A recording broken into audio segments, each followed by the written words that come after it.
Friends, welcome to Jaya's garden. அந்த பக்கம் daily அறுவடை பண்ணிகிட்ருக்குறோம். பாகற்காய், மிதி பாகற்காய் உங்களுக்கு தெரியும் தானே. இந்த பக்கமும் தன்னால் விதை விழுந்து இங்கேயும் மிதி பாகல் வர ஆரம்பிச்சிட்டாங்கங்க. இங்கே பாருங்கள், இவள் வேறு யாராவது வெரைட்டியாக இருக்கக்கூடாதா? இவளும் மிதிப்பாகலாகவே போயிட்டா. இவர் ஏகப்பட்ட காய்கள்.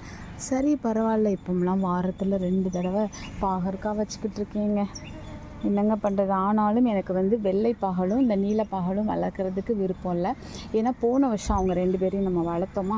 சரி, இந்த வருஷம் ஒரு சேஞ்சுக்கு மிதிப்பாகல், எனக்கு மிதிப்பாகல் ரொம்ப பிடிக்கும்.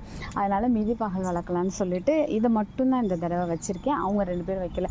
பாவக்காவா அவ்வளோகான வச்சா யாருங்க சாப்பிட்றது? வேறு எதுனாலும் நிறைய வச்சு சாப்பிட்லாம். நம்மலாம் சும்மா ஸ்நாக்ஸுக்கு கூட காய்களை வச்சு சாப்பிடக்கூடிய ஆட்கள். ஆனால் பாகற்காயெல்லாம் அப்படியே சாப்பிட முடியாது இல்லைங்க. அதனால் மீதி பாகல் மட்டும்தான் போட்டிருக்கேன் ஃப்ரெண்ட்ஸ். ஓகே, இன்றைக்கி இந்த வீடியோ போதும்னு நினைக்கிறேன்.